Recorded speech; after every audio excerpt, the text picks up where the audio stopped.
Hello and welcome to my channel SK Helping Hands। Friends, बहुत बार ऐसा होता है कि हम किसी को ये कहना चाहते हैं कि तुम इस स्थिति का फ़ायदा उठा रहे हो, तुम बहुत मज़े ले रहे हो स्थिति का।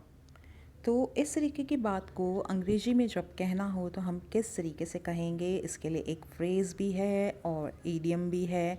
तो हम दोनों का ही प्रयोग देखेंगे, समझेंगे और वाक्य में उसको प्रयोग भी करेंगे।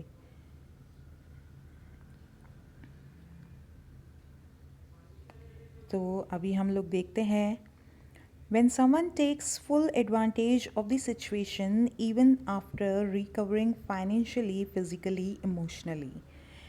अर्थात जब कोई व्यक्ति किसी स्थिति का फ़ायदा उठाता है, एडवांटेज ऑफ द सिचुएशन, स्थिति का फ़ायदा लेना, इवन आफ्टर रिकवरिंग फाइनेंशियली। मान लीजिए किसी के साथ बुरी घटना हुई, फाइनेंशियली वो लॉस में है, कोई उसकी सहायता कर रहा है।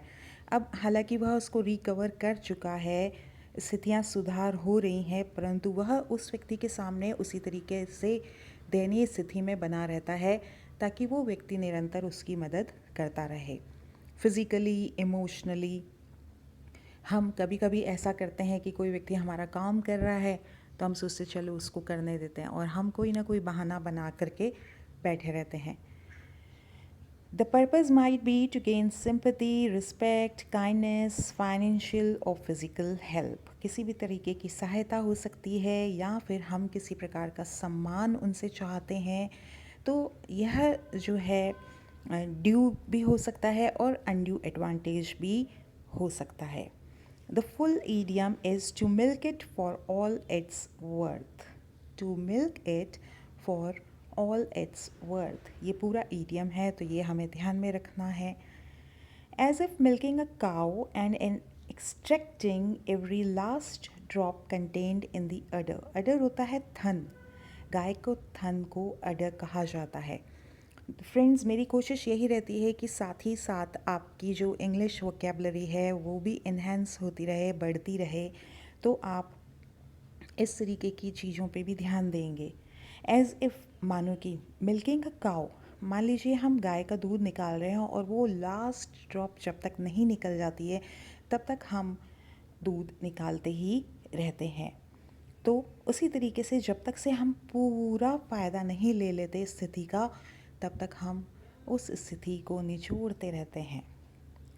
Similarly, when someone takes full advantage of the situation to get as much of something from someone else and acts as if one still needs help after recovering, यानी कि हम इस तरीके से करते हैं कि हमें अब भी सहायता की आवश्यकता है यद्यपि हमारी स्थितियों में सुधार हो चुका है। अब हम इसका प्रयोग देखेंगे, किस तरीके से हम इसको फ्रेज़ के रूप में या ईडियम के रूप में वाक्यों में प्रयोग कर सकते हैं। He had a week of work with a cold, I think he is milking it. अब देखिए, सामान्य सी सर्दी खांसी जुकाम हो जाता है किसी व्यक्ति को तो वह 1 या 2 दिन की छुट्टी लेता है, परंतु उसने क्या किया, पूरे वीक का ऑफ ले लिया अपने वर्क से। ठीक है, he had a week of work with a cold, I think he is milking it. अर्थात वह इस स्थिति का फ़ायदा ले रहा है। If my brother were rich and famous I would milk it for all it's worth. अगर मेरा भाई अमीर होता, प्रसिद्ध होता, तो मैं उस स्थिति का भरपूर फ़ायदा उठाती। और कैसे फ़ायदा उठाती? Go to Bollywood parties, parties करते जाते, fly on jet, planes hire करते, प्लेन्स पे जाते, पर्सनल जेट्स ले लेते, लिव इन हिज मैंशन, बड़े से बंगलोज़ में रहते, एट्सेट्रा।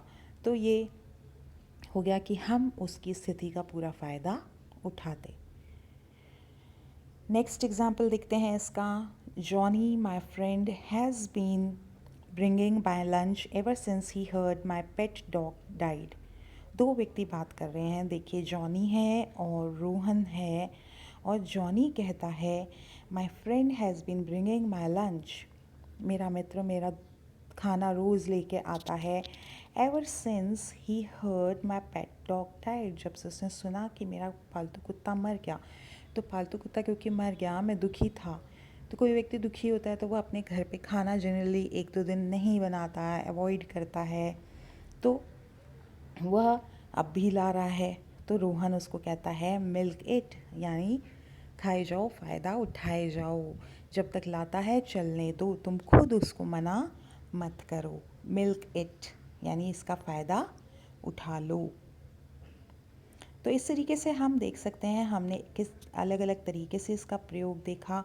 इसके पहले भी आपको मैंने टॉक ऑफ द डेविल का प्रयोग बताया था। उम्मीद है आपने वीडियो देखा होगा और पसंद आया होगा। सो डू सब्सक्राइब अगर सब्सक्राइब नहीं किया है, and like and share the video. Thank you.